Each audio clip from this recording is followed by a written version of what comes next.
Tem uma brincadeira que eu faço com alguns amigos quando eles me perguntam se eu gostei de ler determinado livro. Às vezes a resposta que eu dou é: eu não gostei de ler, mas eu gostei de ter lido. Essa foi a minha experiência ao ler O Sermão sobre a Queda de Roma, de Jérôme Ferrari, ganhador do prêmio Goncourt de 2012. Esse é um livro que faz alusão a um sermão de Agostinho. Agostinho de Hipona foi contemporâneo da queda de Roma. Quando Roma foi saqueada pelos visigodos em agosto de 410 d.C., Agostinho de Hipona reagiu à notícia por meio de 5 sermões. Medo, ansiedade e terror rondavam o povo, e os cristãos eram até responsabilizados pelo declínio do império por terem rejeitado aos antigos deuses protetores da cidade. O mito da Roma eterna estava caindo, e os sermões proferidos ao longo daquele ano formaram as bases do que seria posteriormente a principal obra de Agostinho, A Cidade de Deus. Foi no sermão 81, de 8 de dezembro daquele ano, que Agostinho disse o seguinte, e que aparece como epígrafe dessa obra: Tu te espantas que o mundo chegue ao fim? Mais vale que te espantes de vê-lo chegar à idade tão avançada. O mundo é como um homem, nasce,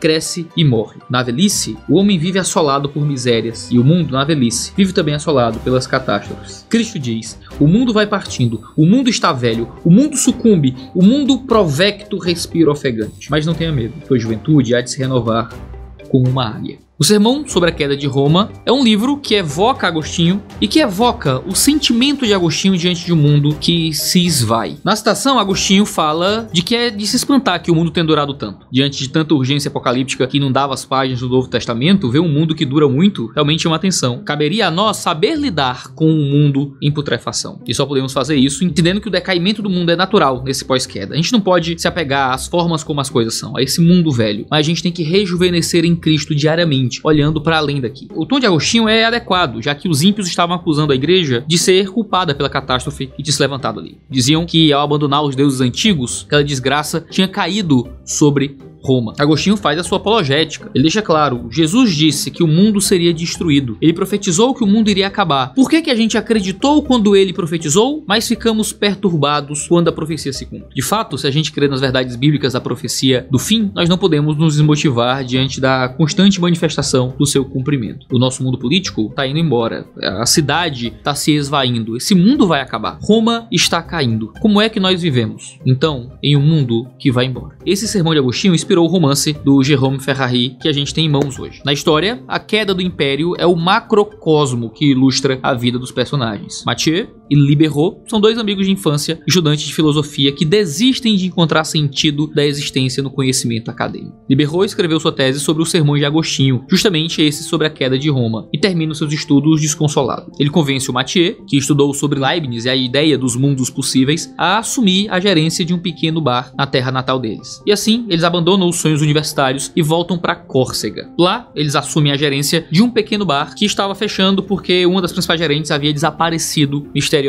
E aquilo que poderia parecer para alguns o melhor dos mundos possíveis, se revela a eles a verdadeira queda de Roma. O bar encontra o mesmo destino de Roma, caindo nas mãos dos bárbaros. No caso, aqueles que frequentam aquele bar. Compondo uma grande metáfora da existência, o livro mostra como todos estamos lidando com mundos em catástrofe, seja impérios políticos em queda, sejam amores em conflito, sejam empregos e vocações inadequados, seja amizades decadentes, seja empresas em bancarrotas ou vidas se esvaindo repentinamente. Enfim, administrar um bar ou administrar a própria existência também é lidar com invasões bárbaras. É interessantíssimo como essa fuga da filosofia e do universo acadêmico e essa tentativa de encontrar consolo no que é básico, no que é braçal, no que é simples, como administrar um local onde as pessoas se consolam na manguaça, se revela tão inútil como qualquer empreendimento humano que se esforça por conceder coisas que essa vida nunca vai dar. Agora, apesar do romance se concentrar principalmente em Mathieu e em Libéraux, há um terceiro personagem aqui na história que também é muito intrigante. Existem vários personagens, mas os 3 principais, digamos assim, podem ser esses: Mathieu, Libéraux e Marcel. Marcel é o avô de Mathieu, e é Marcel quem inicia e termina o livro. Logo no primeiro capítulo, nós somos apresentados a uma fotografia. Nela, a família de Marcel está posando diante de um pano branco. Marcel parece ter naquela foto a única imagem de sua família, mas se ressente frequentemente de não estar naquela foto. Por ser um filho da velhice dos seus pais, a foto foi tirada antes que ele nascesse, ou sequer fosse imaginado. Ao seu modo, o Jérôme Ferrari inicia o seu livro ilustrando a nossa condição no tempo presente. Nós vivemos em um mundo cujo registro não apenas não nos inclui, como também é anterior à nossa existência. O mundo nos é dado, e só podemos nos apegar a imagens que nos precedem e não nos consideram, ou aceitar o nosso lugar de invasores de uma morada que não esperava pela nossa vinda. Nós talvez sejamos os bárbaros da Roma de alguém. O mundo que nos contém se esvai pouco a pouco, mas não vale viver apegado ao que não nos incluía. Não saber lidar com isso nos relega ao ressentimento e à amargura. Pode-se dizer que o sermão sobre a queda de Roma tem dois finais. O primeiro encerra a história de Mathieu e de Libéraux, e eu não pretendo narrar aqui para não estragar a experiência de quem ainda não leu a obra, mas é propício dizer que, assim como qualquer reino humano, os reinos pessoais existem para a ruína. A gente está lendo uma tragédia, e é uma tragédia que ilustra muito bem o anseio humano de se apegar aos detalhes dessa vida. A história de Mathieu e Libéraux é um pouco cansativa, é um pouco chatinha, eu vou confessar, mas é o tipo de coisa que quando termina é recompensador. Eu não gostei de ler, mas eu gostei de ter lido. A escrita do Jérôme é intrigante, mas consegue ser cansativa. Às vezes me lembra um pouco a leitura de José Saramago, não do que há de melhor no Saramago, mas do que há de pior no Saramago. Às vezes a história parece que não tá avançando muito. O fato dele não dividir o livro em parágrafos e ser um grande bloco de textos divididos apenas em capítulos e quebrado apenas em travessões com diálogos faz com que o texto tenha um ritmo às vezes um tanto cansativo. Mas nem tudo que é bom na vida é bom no processo. Muitas vezes as coisas se justificam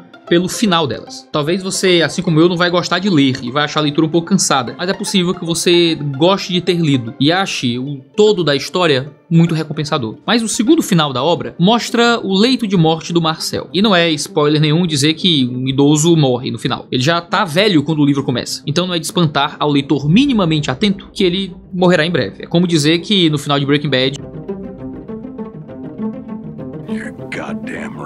Ao fim, narrando aqui a morte de Marcel, é apresentado um paralelo com uma dramatização da homilia de Agostinho sobre a queda de Roma e a sua posterior morte em um império em ruínas. O autor quer nos dizer que assim como impérios e reinos humanos nascem, crescem e morrem, nossas vidas são cheias de empreendimentos, amores, carreiras e desejos que também enfrentam sua temporalidade. Talvez o Ferrari esteja nos dizendo que a única forma de sobreviver a uma vida em ruínas é com a mesma postura do bispo de Hipona, é procurando em outro mundo o meio para sobreviver a esse. Todos vivemos em uma Roma pessoal. As promessas de permanência são variadas. Agostinho, nos seus sermões sobre Roma, cita Virgílio, onde Virgílio interpreta o deus Júpiter, falando sobre o Império dos Romanos, dizendo: a estes não estabeleço limites de espaço ou de tempo, eu lhes darei um império sem fim, lá no começo da Eneida. Na realidade, todos os reinos estão ruindo, tudo que é humano está desfalecendo. Os visigodos estão sempre pilhando, só nos resta olhar para a cidade de Deus, ou então lamentar a nossa ausência em uma cidade que não nos comporta, no fim das contas. O sermão sobre a queda de Roma possui trechos muito tocantes. Logo no começo a gente lê o seguinte: mas uma coisa sabemos, para que um mundo novo surja, é preciso primeiro que o mundo antigo morra. E sabemos também que o intervalo que os separa pode ser infinitamente curto, ou ao contrário, tão longo que os homens devem aprender a viver em meio à desolação por dezenas de anos, para então fatalmente descobrir que são incapazes de fazê-lo e que afinal de contas não viveram nada. Quem sabe até sejamos capazes de reconhecer os signos quase imperceptíveis que anunciam que o mundo acaba de desaparecer. Não o sibilo de um morteiro sobre as planícies estripadas do norte, mas o disparo de obturador que mal perturba a luz vibrante do verão. A mão fina e gasta de uma mulher jovem que no meio da noite fecha devagarinho uma porta contra tudo que sua vida não deveria ter sido, ou a vela quadrada de um navio cruzando o Mediterrâneo ao largo de Hipona, trazendo de Roma a notícia inconcebível de que os homens seguem vivos, mas seu mundo não existe mais. Eu queria ler vários outros textos, mas fazer isso é estragar um pouco a sua experiência de leitura. O Sermão sobre a Queda de Roma, você consegue comprar na Amazon ou em qualquer livraria. Vou deixar um link aqui na descrição se você tiver interesse em lê-lo. Não é um